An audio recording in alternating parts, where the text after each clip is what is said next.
Hello, my friends. I am going live. Um, Trying to also connect in Instagram as well. So I should be live on Instagram, on Facebook, and YouTube. So wherever you are joining me, hello, hello, and welcome. Say hi in the comments. For those of you that are new to me, I am Jane Hogan, the wellness engineer, and I help people with chronic pain. I use mind-body medicine techniques to help people use their brain and nervous system to lower chronic pain. Now, here's what we know about most cases of chronic pain. Uh, We sometimes think there's a structural issue, and there isn't. Our brain is totally involved in our perception of pain. And because of that, it can create a state of either regulation or dysregulation in the nervous system. And when our nervous system is chronically dysregulated, the brain thinks, okay, I've got to create safety. So it turns on protection in the form of pain. So pain is protection. That is the purpose of pain in the body, right? If we twist an ankle, we get swelling and pain, and our brain is saying, stay off that, let us heal it. And so in a similar way, it can keep the pain turned on chronically. And then what can happen is you can have a cycle of fear and pain happening at the same time. And so when it keeps going on, you have pain. And I know this because I had terrible chronic pain from rheumatoid arthritis and barely able to walk or look after myself. This was back in 2016. And the more fear I had about it, like, oh my goodness, what's going to happen to my life if I'm in all this pain? I'm not going to be able to live my life. I'm going to be restricted. I can't live in this house with all these stairs. I mean, I just went on and on. And I didn't know it at the time, but I was creating more fear. And then my brain would turn on more of the pain. And also my body just couldn't heal. Your body cannot heal if you are in that fear state of the nervous system. So if you're in fight, flight, even if you don't know it because it's become so normal for you, being in that state, your body can't heal because it thinks you're, as far as it's concerned, you're in a life or death situation and it needs to protect you. All right. Does this make sense to you? Say hi if you are here joining me, and let me know if this is helpful. And also let me know if you've been to my webinar. I get a lot of people coming to my webinar and hearing about this. If you do want to register for my next webinar, which isn't happening until June, I'm just going to put the link here for you. So I'm going to put the link in the comments. I don't know if that will also go to Instagram. So I'm going to hop over to Instagram and put it in the comments there. So my next webinar is not until June, but you can still register and save your seat for the next one. So this is what I teach. I teach about how the mistakes people are, the missing piece really, and that is addressing the nervous system and the brain and how this is all tied together.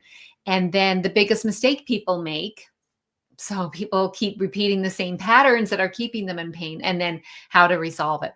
So this is my monthly free Q&A, and I do have students of mine that have submitted questions ahead of time. So I'm going to go ahead and answer those questions. And if you have a question, you can put it in the comments, and I will go ahead and answer any questions you put in the comments. Okay? So I'm here to answer your questions as long as you have questions. So I'll just pop over to Instagram. For some reason, I don't see them, but I'll keep popping over there to see if you have any questions. So I'm going to go to the questions that were submitted ahead of time. So I had a question from Nancy, a student of mine in one of my programs, now finished. She said, if your goal is to establish a regular meditation practice, do you suggest setting aside the same time of the day? I would say, first of all, for the people that are watching, why meditation? I'm talking about calming the nervous system. You do not have to meditate to calm the nervous system. But if you like meditation, that is a way to calm the nervous system.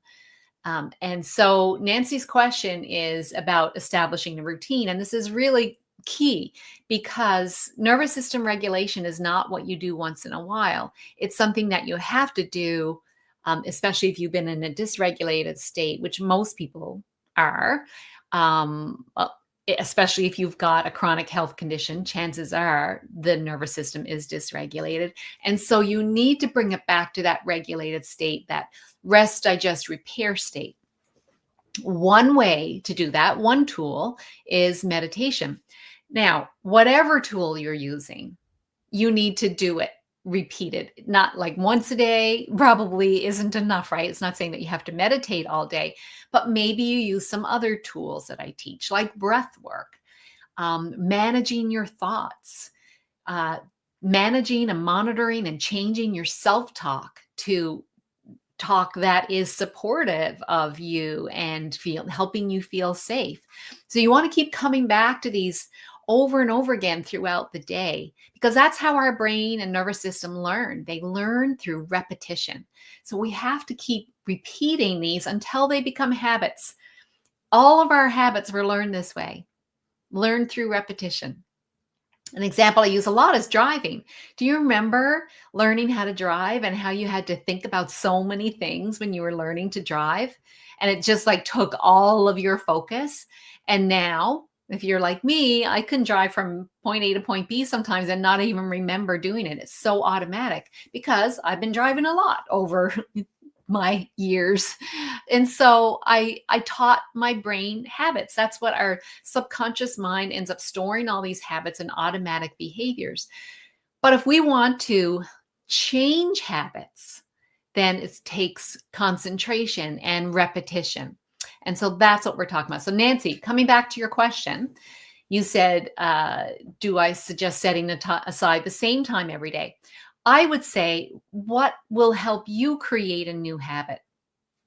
We know from the studies on habits, and if you've read the book by James Clear, he says all habits, they need to be obvious. So they need to have some kind of cue to make them obvious.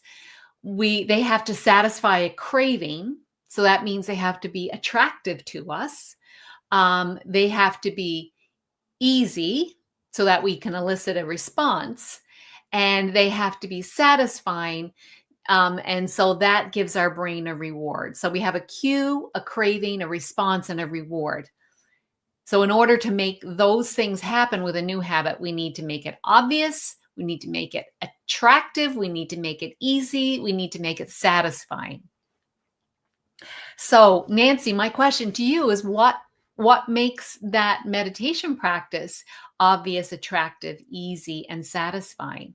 So obvious might be that you're going to do it at the same time every day, because your cue might be, I'm going to sit down and meditate after I get up in the morning and go to the bathroom, then I will sit down to meditate. That cue will help make that a regular practice for you. But if that doesn't work for you, then another time of day. And I would say, as whenever you can do it is great. There's no wrong time.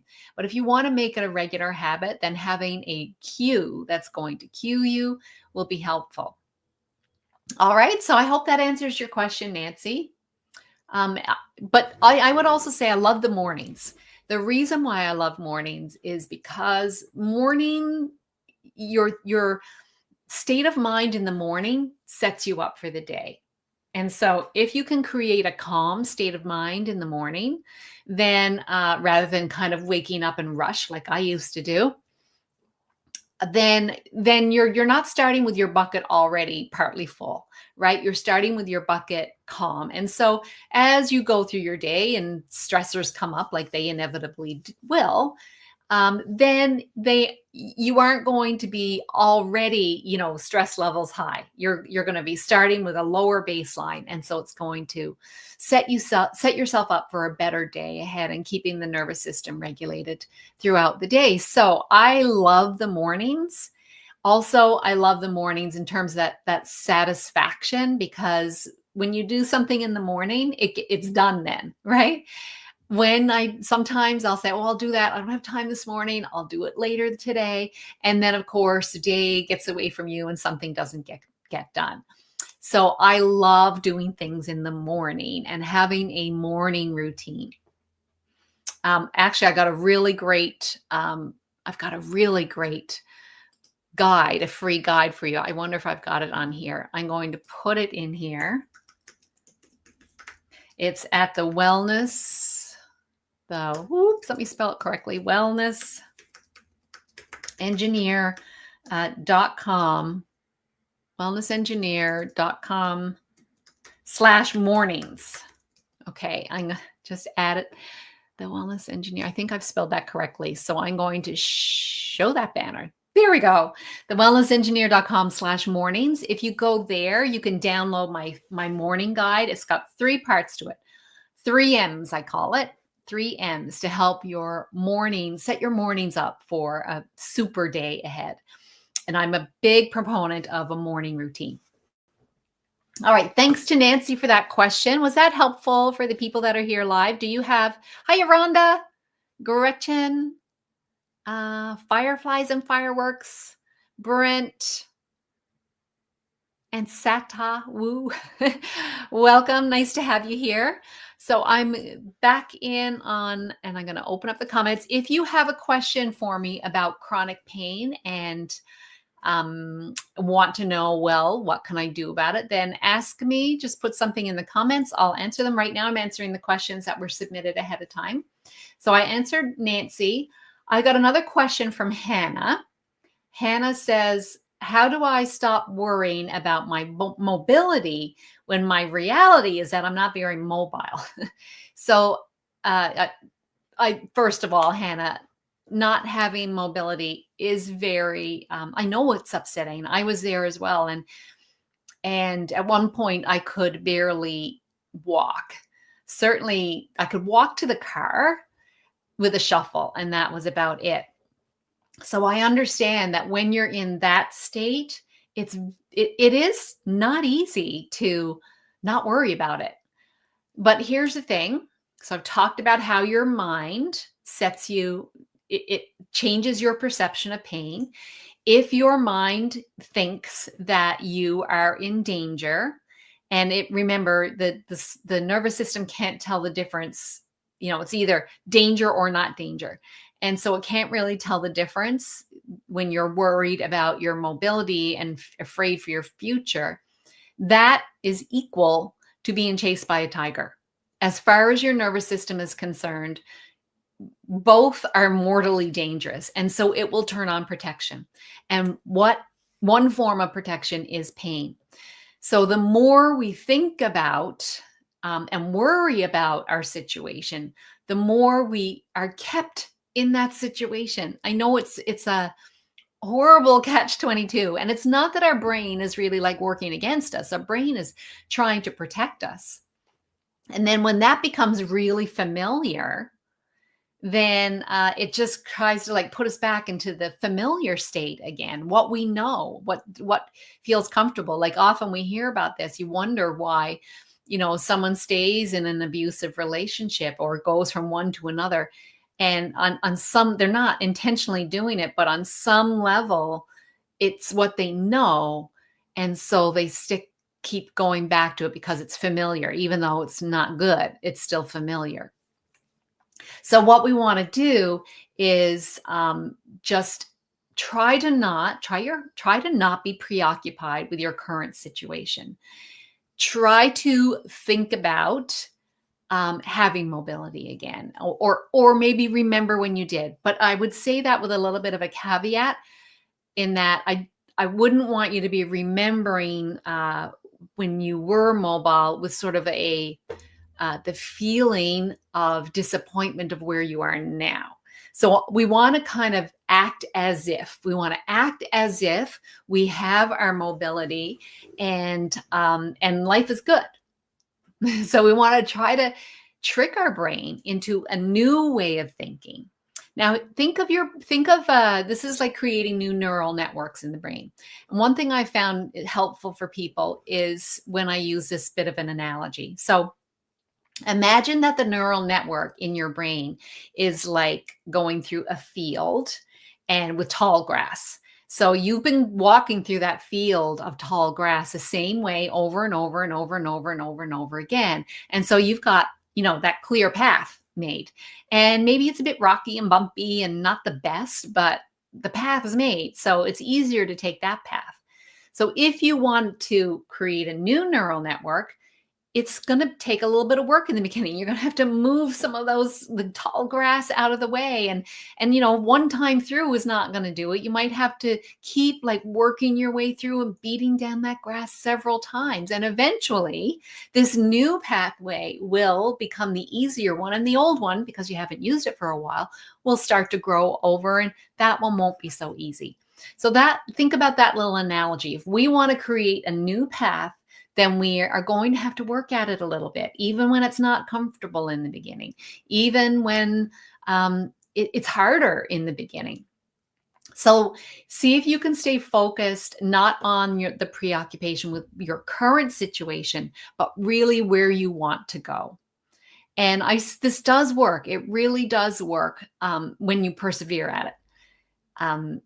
So the people that I see that stay stuck in the worrying and noticing and complaining and I understand when you're in pain, it's not fun and it seems very big and real in your life. But if you want to get off that path and into another path, you have to start going down the other path. You have to start going down the other path, and it begins with your thoughts, because we need to tell our brain a new story so that it can make the new neural networks. Okay, Hannah, I hope that's helpful. So do small things. So if you don't have any mobility now, you can think about where you want to be. So I would think about what I wanted to do was hike this mountain. And so I would think about that and picture myself at the top. But in the meantime, I would take small action. So I love dancing. I couldn't dance because my feet hurt. So I would dance in my chair, but I would try to feel good while I was doing that. And maybe it's like noticing the small wins. So I could walk to the car. Eventually I could walk a little bit further to the end of the driveway and back and around the yard and back. And then a few weeks later, I could walk down to the end of the street and back, and then around the block. So, it was slow going, but I was making progress and I celebrated my progress. So we got to let our brain know this is good. I like this. So that we get our brain on board, celebrating those wins, and then it will continue to support you. It's not a quick path. I will say that it probably isn't quick, but it is lasting, right? Everyone is looking for the quick fixes, like take my pain away, give me something, some medication, take my pain away. But what I've learned is that it's not really addressing root causes. So the pain probably will come back. And it may come back in different forms, or there may be some other health condition. We need to get at that nervous system, get it regulated, and then the body actually does its healing work naturally. Thank you for the thumbs up, whoever gave me that. I'm glad you like that. Let me see. I'm going to go to the next question.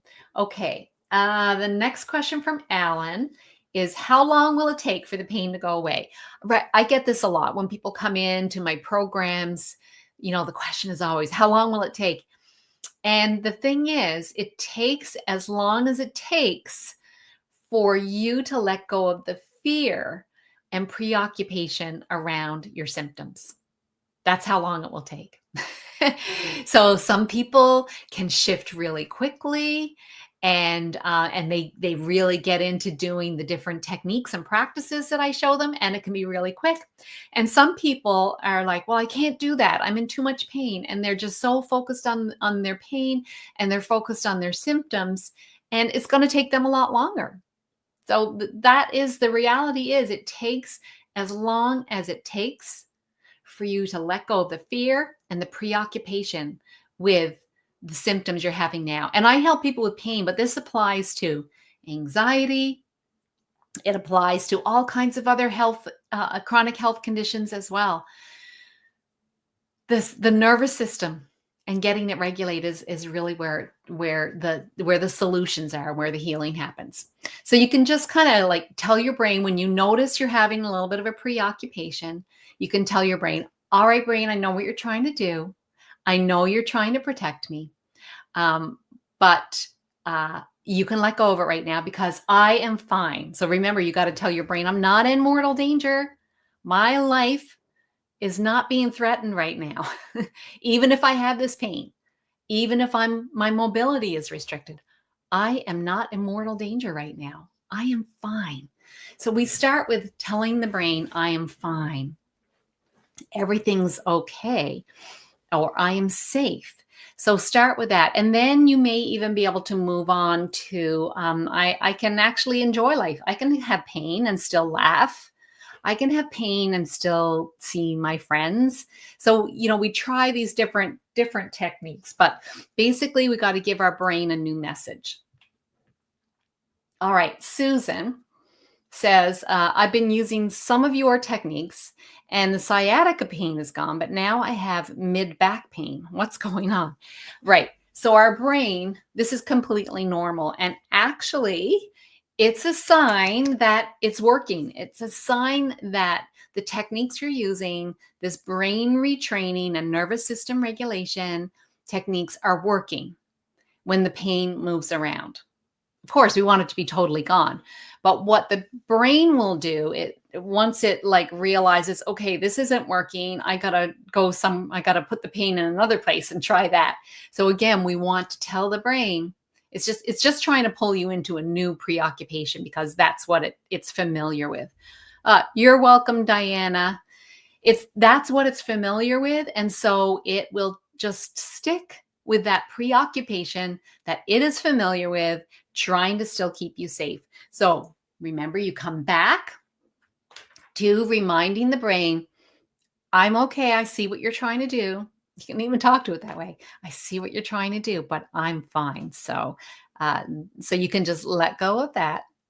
And we're all fine here. Everything's a-okay. So give that a try, Susan. Give that a try. I got one more question submitted, and then I'm just going to pop out and see if there's any questions on Instagram. Hey, Molly. Hi.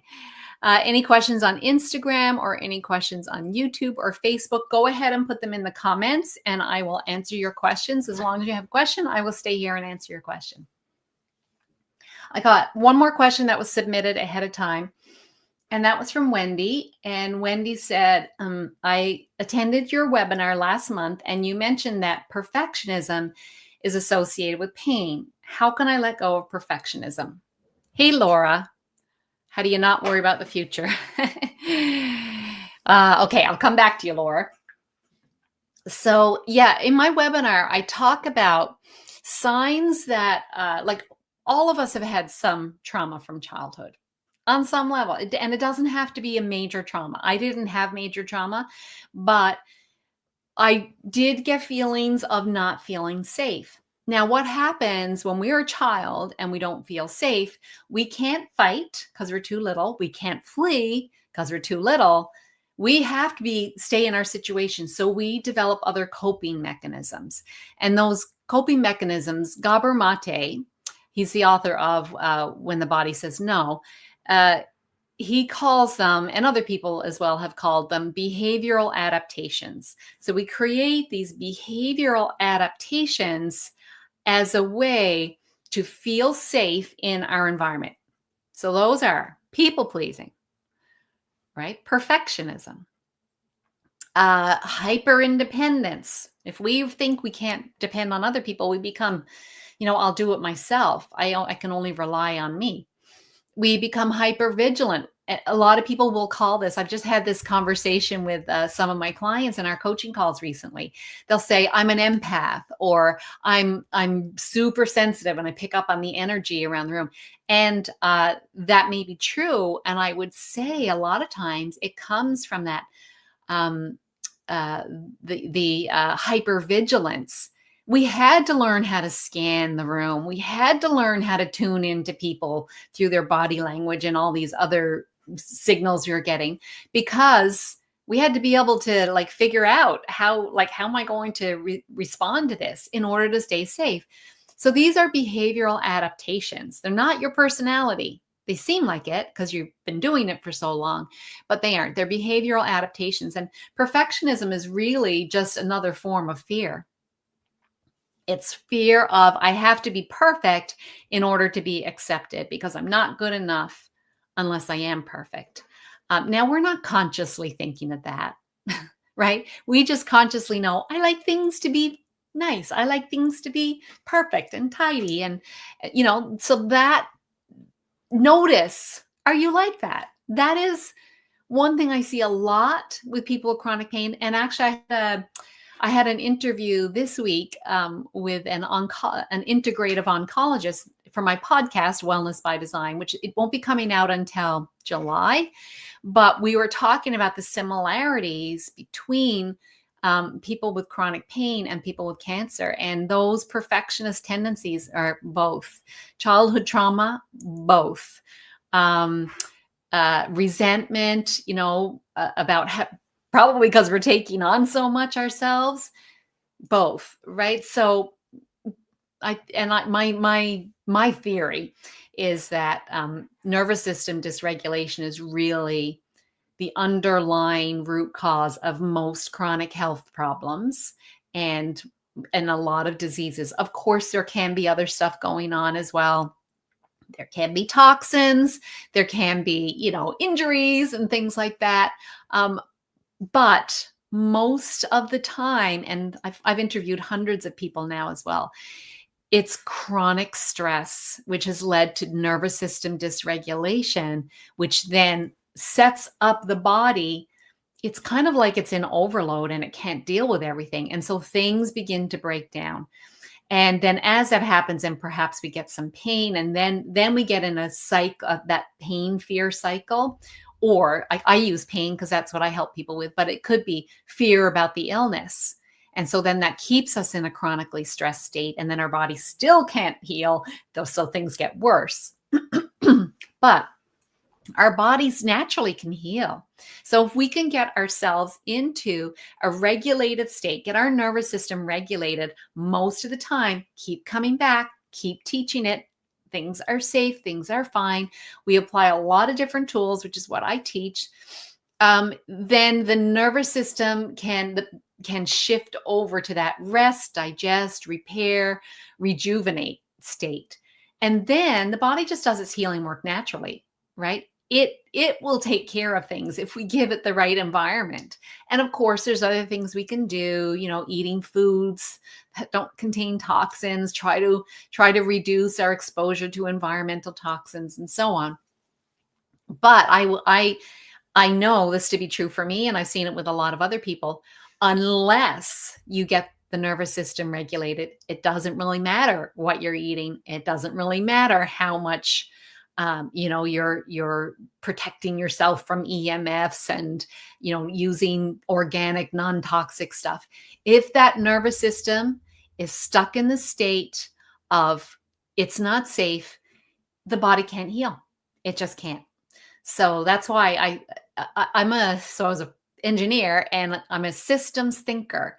And I think actually not having the medical background really helped me because I could look at it from a big picture systems point of view. And that's what I've learned. Okay. Coming back to Wendy's question. So perfectionism, it's just another form of fear. And, a lot of times it's served us well. When you're perfect, you probably do well in school. And when you're perfect, you probably do well in your career. But over time, it's got this underlying background fear. And over time, the body doesn't do well in that state. And so we think then it's aging that's causing arthritis or illness or menopausal symptoms. And really, it's that low grade stress or maybe even high grade stress has been humming in the background. So, Wendy, there's no easy answer to let go of perfectionism. I would say it starts with awareness, knowing when are you are you behaving in, going back to those behaviors of protection or sorry, perfection? And when you notice it, you can tell your brain, good enough is fine. I am good enough as I am. This is good enough. And just test yourself out and say, it may not be perfect, but it's fine. And I'm fine with it being not perfect. So do the little baby steps along the way. Starts with awareness. Now that you know better, you can do better, right? So now that you know, have some awareness. Am I leaning back on those perfectionist tendencies, and can I talk myself into saying it doesn't have to be perfect and everything is still okay? Okay, so thanks for your questions, everyone that submitted them ahead of time. And I do see some others. So, Laura, how do you not worry about the future? Um, so, Laura, a great way to not worry about the future is to get in the present moment and feel gratitude for what you have right now. And I would say, if you're watching this, if you're listening to this, then you probably have a lot of things going well, right? You have a roof over your head. You've got access to the computer and the internet. You probably have food in your fridge. You probably have family and support around you. You probably have clean air to breathe. Your heart is beating, right? So just notice. I like sometimes in my program, I call this and I learned this from Esther Hicks, a rampage of gratitude. Just start looking around you at the things around you and feel grateful for them. So I love having a daily gratitude practice. I like to start my day with gratitude. I like to end my day with gratitude. And anywhere in between, I like to come back to gratitude. So it's a simple way to be in the present moment and be focused on what you do have now. And I remember hearing John Kabat-Zinn. He kind of started the whole mindfulness. He did start mindfulness-based stress reduction. And in one of his body scans, he said, as long as your heart is beating, there's a whole lot more right with you than wrong with you. And isn't that the truth, right? Isn't that the truth? All right. Thanks for your question, Laura. Now, Laura also said, my family has certain illness that I don't want to get. Yes, has had certain illness. Yep. And, a lot of times we think, well, it's in my family, so it's in my genes. And that simply is not true. They know, like, it's like less than 1%, less than 1% of our genetic coding is responsible for like any particular illness. It takes a whole lot of genes to, start to switch on or activate in order to cause an illness. And so it's not just one thing. It's the entire environment. It's what we're thinking, what we're feeling, what we eat, what we say, what we do, all of these things. So I like to really take that worry away from people. So just because something is in your family doesn't mean it's inevitable that you're going to get it. But I would also say that that your nervous system is really key. And I just saw you just put a comment there, Laura, about learned family patterns too. And it's true. I would say that's probably more likely that you've got beliefs, you've got behavioral patterns that you learn from your family. Now, remember, these are just learned, and anything that's learned can be unlearned. So you can literally teach your brain to unlearn it by replacing it with new things. It can stop with you. It doesn't have to keep going. You are capable of change. You are resilient. You are strong. You can change. You are not a victim in any of this. You are powerful. It begins with your thoughts, and you are in control of your thoughts. There's no one else thinking in your mind but you. Okay? So I hope that helps you feel empowered, all of you. I hope it helps you feel empowered that, wow, I can be the one that does this. And actually, I know that the only person who can regulate your nervous system is you, right? We think, and it's true, we can go, for example, have a massage or go to an energy worker, and we feel really good while we're there and maybe for a little while afterwards because it probably has helped regulate the nervous system. But then if you go about the rest of your day and you're in a stress state, kind of doesn't matter. The only person that can keep your nervous system regulated and keep you calm throughout the day is you, day after day. That's you. So I like to empower people with the tools to help them do that and help them be successful in bringing in these new habits of nervous system regulation. Um, so, because really, ultimately, it's that person that has to do it. Okay, Cheryl. Cheryl said, "Did you try any medications like prednisone?" No, no, I didn't, Cheryl. So yeah, I was diagnosed with rheumatoid arthritis. By the time I did see a rheumatologist, I was actually starting to try some lifestyle changes, and I was starting to see results.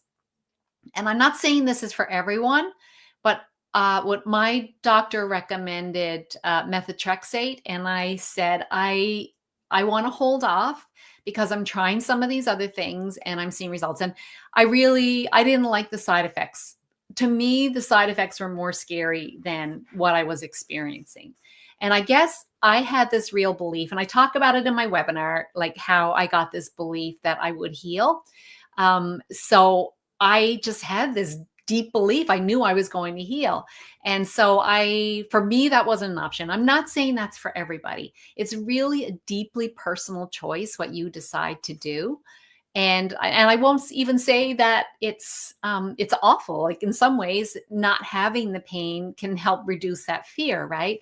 So, and if you believe in the medications, then there's a placebo effect, and that can work too. So there are some good things, but there's also side effects, right?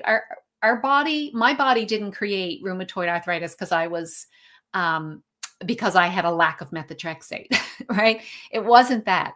And I guess I was a little bit lucky that I had this really stressful situation that led me down the path of stress as a cause, and really took me to this whole work that I do now. I left my engineering career, became a functional medicine certified health coach, and really dove into mind, body, and the science behind psychoneuroimmunology and the neuroscience behind what's going on with our brain and nervous system and pain. So that I didn't do any of that, Cheryl, but I'm not saying that's the choice for you. It really is your choice. But I will also say it's that it is your choice, right? You are the CEO of your body. So as much as you may be told by a practitioner, this is what I recommend, it's still up to you. It's still up to you. Now, I know it's hard. We've got a lot of belief and faith in our medical people, but honestly, conventional is kind of behind. Actually, my rheumatologist was really good. He said, what you're doing might be what we're going to tell people to do down the road, but we just don't have enough clinical trials for me to advise you to go on that route yet. And I understand, right? They have to follow their protocols in order to protect themselves from liability. And so I don't blame them. It's just, it's just the way it is. But I just chose a different route. And I've seen so many other people now reverse that, I have complete faith and belief in this, but it really doesn't matter what I think. It's you. You have to have faith in what your body is capable of. But that's why I talk about what I talk about, so that I can help people have faith and belief in themselves. And I honestly see it all now as a real gift, because before I was leading that perfectionist, people pleasing kind of life. And it didn't serve me, because it wasn't really at my soul who I wanted to be. I wasn't living and speaking my truth. And now I am. Now I'm doing something completely that does answer a calling from my soul. So that's why I do the work that I do right now. So I'm going to hop over, see if there's any questions. I don't see any questions in Instagram either. So I'm going to say, actually, I think I share, what did I share here with you?